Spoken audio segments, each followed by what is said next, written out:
नमस्कार.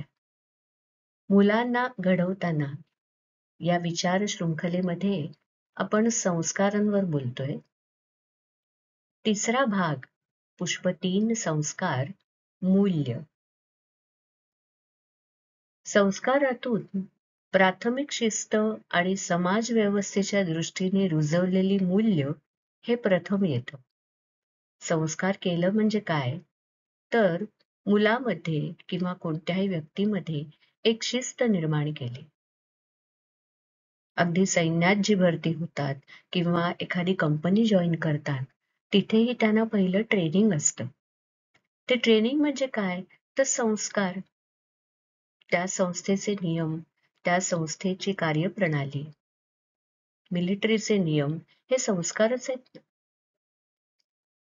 त्याच्यामुळे कोणत्याही संस्कारातून त्या प्रणालीची प्राथमिक शिस्त आणि समाज व्यवस्थेच्या दृष्टीने रुजवलेली काही मूल्य हे नक्कीच पहिलं येतं.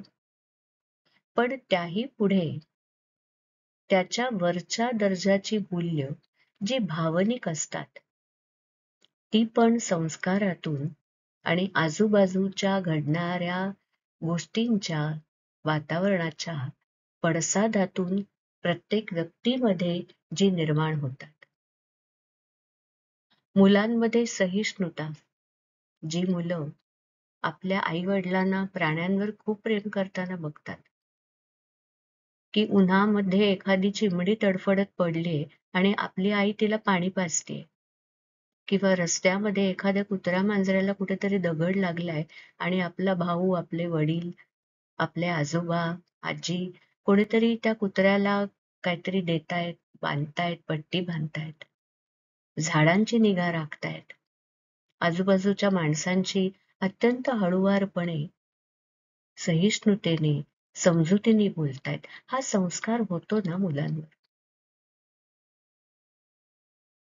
त्यामुळे सहिष्णुता, अनुकंपा, एखाद्या विषयी आपल्याला मनामध्ये अनुकंपा वाटणं, वाईट वाटणं, त्याच्यासाठी काहीतरी करायची इच्छा तरी होणं, प्रत्यक्षात करता येईल न येईल पण इच्छा होणं, गुणग्राहकता, आपल्या प्रतिस्पर्ध्याला सुद्धा अभिनंदन म्हणता येणं आपण हरलो तर, की तू छान खेळलास, ही गुणग्राहकता आहे.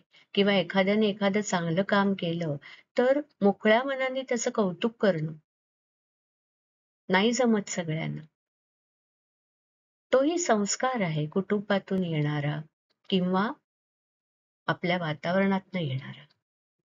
तसंच काही मिळवण्यासाठी लागणारी चिकाटी, धरसोड वृत्ती असणारी माणसं खूप असतात, पण एखादी गोष्ट येईपर्यंत त्याला लावून धरणं, स्थैर्य, त्याच्यासाठी लागणारी एकाग्रता, फोकसने त्या गोष्टीकडे बघणं, इकडे तिकडे लक्ष न देता तिकडे लक्ष केंद्रित करता येणं, हेही संस्कारांमधूनच साध्य होतं. आणि सगळ्यात जास्त आपण आधीच्या भागात बोललो तसं कृतज्ञता, ग्रॅटिट्यूड, की आपल्याला जे मिळालंय त्याच्याविषयी एक थँकफुलनेस असणं. कितीही मिळालं तरी कमी पडलेली माणसं असतात आणि कितीही कमी असलं तरी समाधान असलेली माणसं असतात. ते समाधान, ती कृतज्ञता ही संस्कारातनं येते आणि हे वरच्या दर्जाची मूल्य आहेत. यासारखे असे अनेक गुण संस्कारांमधून रुजले जाऊ शकतात. या सगळ्यासाठी लहानपणापासून त्या मुलांबरोबर एक भावनिक संवाद साधणं, हे पण मुलांना घडवण्यामधलंच एक काम आहे, की त्यांना ती दृष्टी देणं. बघ म्हणून ते मनीमाऊचं पिल्लू कसे दूध पितंय, त्याकडे त्या मुलाचं लक्ष वेधणं आणि त्या दृश्याकडे बघताना मनामध्ये एक कोमल भावना निर्माण करणं, की कसं जाऊन आईला बिलगलाय बघ, ते फुल बघ किती छान नाजूक आहे, कुंडी उन्हात आहे रे, आत आणून ठेव ना, झाडाला ऊन लागेल, थंडीचे दिवस आहेत, ऊन पाणी घाल झाडाला. हे छोटे छोटे संस्कार, कृती, संवाद, त्या कृती त्यांच्या नजरेत आणून देणं, त्यांच्या मनामध्ये त्याविषयी त्या कोमल भावना जागृत करणं. आपणच वागणं हा एक भाग आणि इतर कोणी केलेली एखादी आदर्श वर्तणूक. बघ तुझ्या वर्गातल्या त्या मुलाने कसं केलं बघ, त्याला मदत केली, रडला नाही, चिडला नाही. मग ह्यानी कसं केलं बघ. कोणी आदर्श व्यक्ती असतील, आपल्या देशाचे राज्यकर्ते असतील, शाळेतले शिक्षक असतील, नात्यातलं कोणी असतील काका मामा, त्यांची आदर्श वर्तणूक दाखवून मुलांमध्ये ती संवेदनशीलता निर्माण करणं. या सगळ्या पलीकडे ती संवेदनशीलता निर्माण करण्यासाठी प्रार्थना हा एक मार्ग असू शकतो. योग्य प्रार्थनेने वृत्तीमध्ये स्थैर्य येऊ शकतं, एकाग्रता येऊ शकते, सहिष्णुताही येऊ शकते, अनुकंपा वाटू शकते, कदर वाटू शकते कोणाची तरी, आणि मिळालेल्या गोष्टींसाठी मनोमन कृतज्ञता वाटू शकते. प्रार्थनेतून हे सर्व साध्य होऊ शकतं. आणि मुलांमध्ये ह्या सगळ्या वृत्ती, हे सगळे गुण रुजवण्यासाठी, त्यांची बीजं रोवण्यासाठी प्रार्थना, नित्य ध्यान, उपासना हे मार्ग अवलंबले तर त्यातून सकारात्मक विचारांची मुलं होतात. आधीच्या भागात म्हटल्याप्रमाणे प्रार्थना आणि उपासनेने सकारात्मक बळ, पुष्टी, धैर्य आणि हिंमत हे निर्माण झालं पाहिजे. साधनेने बळ आलं पाहिजे. साधनेने माणूस घाबरट नाही होता कामा. त्याच्यासाठी मुलांची त्याविषयी संवाद साधणं आणि प्रार्थना ही मेहनतीला पळवाट नाहीये, हे त्यांच्यापर्यंत पोहोचवणं. की तुला चांगलं वागायलाच पाहिजे, तुला मेहनत करायलाच पाहिजे, तुला यश हवं असलं तर तुला त्या गोष्टी कराव्याच लागतील, त्याला जोड मिळण्यासाठी आणि तुझी मानसिकता सकारात्मक होण्यासाठी, तुला आतून एक आत्मविश्वास येण्यासाठी आपण प्रार्थना करतो. त्यामुळे ह्या सर्व क्रियांचा उद्देश त्यांच्यापर्यंत पोहोचवणं, की हे सगळं आपण का करतोय, हे तितकंच किंवा सगळ्यात जास्त महत्वाचं आहे. कारण शेवटी त्या कृती महत्वाच्या नसून त्याद्वारे होणारी वृत्ती, मानसिक घडण महत्वाची आहे. कोणतीही कृती असू दे, वरकरणी एखादा नास्तिक असू दे, आस्तिक असू दे, महत्वाकांक्षी असू दे, पण त्याच्यातून होणारी वृत्ती ही महत्वाची आहे.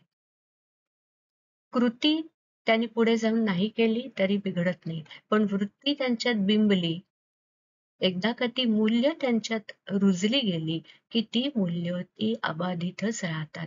ज्या मुलाला लहानपणापासून सहिष्णुतेची, आपल्या आजूबाजूला असलेल्या लोकांची कदर करण्याची, प्राणी, पक्षी, वनस्पती, पशुपक्षी यांच्याविषयी प्रेम एकदा का त्या जीवामध्ये आलं की तो कुठेही गेला आणि कसाही राहिला तरी तो तसंच वागला. आणि हेच आईवडिलांचं यश आहे, हेच संस्कारांचं यश आहे, की मुलं फक्त आपल्या डोळ्यासमोर चांगली वागली आणि आपली पाठ फिरताच ते वेगळी वागायला लागली तर तो संस्कार त्यांच्यावर नाही घडला. आपण असो वा नसो, आपण समोर असो वा नसो, आपण हयात असो वा नसो, जी मूल्य त्यांच्यात रुजली गेली ती मूल्य ते कधीही सोडणार नाहीत. ते खरे संस्कार, ते खरं घडणं, ते साधता आलं ज्या पालकांना ते यशस्वी बनायला पाहिजेत. आणि अशा संस्कारांच्या मुशीतून निघालेली मुलं स्वाभाविकपणे सहिष्णू असतात, संवेदनशील असतात, समाजाला उपयुक्त ठरलं जावं आपण अशी त्यांच्यामध्ये कळकळ असते. त्यामुळे समाजोपयोगी कामांमध्ये ती सतत सक्रिय असतात, मदतरूप असतात. कुठल्याही प्रार्थनेचं इप्सित काय आहे, तर कोणाही जीवाचा न घडव मत्सर, वर्म सर्वेश्वर पूजनाचे. का पूजन करायचं, का प्रार्थना करायची, की आमच्या मनामध्ये सगळ्यांविषयी एक चांगली आणि पुष्ट भावना असावी, मत्सर नसावा, निगेटिव्ह भावना नसावी. त्याही पुढे आधीच्या भागात आपण म्हटल्यासारखं की आत्मोन्नतीकडे वाटचाल प्रार्थनेतूनच सुरू होऊ शकते. प्रार्थना म्हणजे अगदी हात जोडून बसणं किंवा काही म्हणणं असं नाही, ती भावना, ती कृतज्ञता, ती ग्रॅटिट्यूड, त्याच्यातूनच तुम्ही एक एक पायरी वर चढता. ज्याला ते संकेत कळतील आणि जो त्या प्रांतात अधिकाधिक खोल जाऊ शकेल त्याच्यासाठी वेगळी कवाडं उघडतील, पण तो आपला ह्या विचार शृंखलेचा विषय नाही.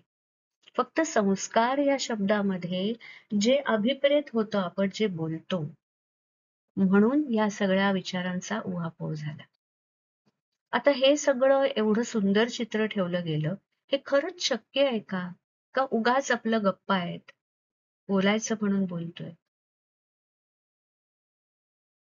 एखादा मुलगा ज्या वेळेस एखाद्या उच्च पदवी परीक्षेसाठी एखादा क्लास जॉईन करतो, तेव्हा त्याच्यासमोर जे चित्र ठेवलं जातं की तुला हे 2 वर्ष किती मेहनत करायची, दिवसाचे 12 तास तुला मेहनत करायची, तुला इतकं इतकं काम करायचं, हे विषय करायचे. तो जो मार्ग त्याला दाखवला जातो, ती अत्युच्च पदवी मिळवण्यासाठीचा मार्ग, तो सोपा असतो का? तो खडतरच असतो. तो सोपा नसणारच आहे. कारण अगदी आपल्याला या रोजच्या व्यवहारातली उदाहरणं आणि आकडेवारी माहिती आहे की 1%, 1.0% मुलं उत्तीर्ण होतात. जेव्हा 10 लाख मुलं बसतात तेव्हा 10,000 मुलं उत्तीर्ण होतात. त्यामुळे उरलेल्या सगळ्यांना ते साधणार नाही, पण त्या 10,000 साधलं ना. पण तज्ञ सांगताना सगळ्यांनाच तो मार्ग सांगतात. कारण पहिल्या दिवशी जेव्हा क्लासमध्ये मुलगा आलाय, तेव्हा त्यातलं कोण तो मार्ग सोखाळू शकणार आहे आणि कोण नाही हे कळत नाही. सगळ्यांना तोच मार्ग दाखवला जातो, पण लाखात एखाद्यालाच ती पदवी मिळते. उरलेल्यांना ती मिळत नाही, पण तो मार्ग खोटा ठरत नाही ना. तसा हा जो मार्ग दाखवला गेला संस्कारांचा, हे अगदी गोल्डन पिक्चर सगळ्यांना 100% नाही साधणार. ज्याला जेवढं साधेल तेवढं त्याच्या पदरात पडलं. जसं वर्गामध्ये सांगतो की तू पास नाही झालास, पण तू जे शिकलास ते तुझं आहे ना, ते तुझ्यापासून कोणी काढून नाही घेऊ शकत. तसंच काहीसं हे संस्कारांचं किंवा हे बीज रुजवण्याचं, मुलांना घडवण्याचं जे गणित आहे, सहज साध्य नाहीये, पण असाध्यही नाहीये. कष्टसाध्य आहे. तुम्ही जेवढे कष्ट कराल त्याच्या प्रमाणात तुम्हाला ते साध्य होईल. जे आपण घेऊन आलो, लिओनार्डो डा विंची जे खूप मोठे विचारतज्ञ होते आणि 19व्या शतकातले मोस्ट इंटेलिजंट पर्सन म्हणून म्हटले जातात, बहुआयामी व्यक्तिमत्व. त्यांचे काही इंटेलिजन्स मॉडेल्स आहेत. त्याच्यामध्ये त्यांनी असं म्हटलंय की माणूस 48% इनहेरिट करतो, जीन्स मधनं घेऊन येतो, आणि 52% हे त्याला घडलेल्या संस्कारांवरती त्याचं व्यक्तिमत्व ठरतं. त्यामुळे आपण जे घेऊन आलो, लिओनार्डो डा विंची प्रमाणे 48%, आणि त्याच्यावर जे संस्कार झाले 52%, त्या सर्वाचा परिपाक म्हणजे त्या व्यक्तीचं दिसणारं चित्र असतं. योग्य परिणामासाठी योग्य बीजावर योग्य संस्काराचा वाटा नक्कीच नाकारता येणार नाही, आणि पालक म्हणून मुलांना घडवताना पालकांचा यामध्ये खूप मोठा हातभार लागतो, खूप मोठा हात असतो. संस्कार हे पहिलं पुष्प या विचारधारेतलं मुलांना घडवताना इथे संपन्न झालं. पुढच्या भागात बघूया एक नवीन पुष्प. भेटत राहूया. नमस्कार.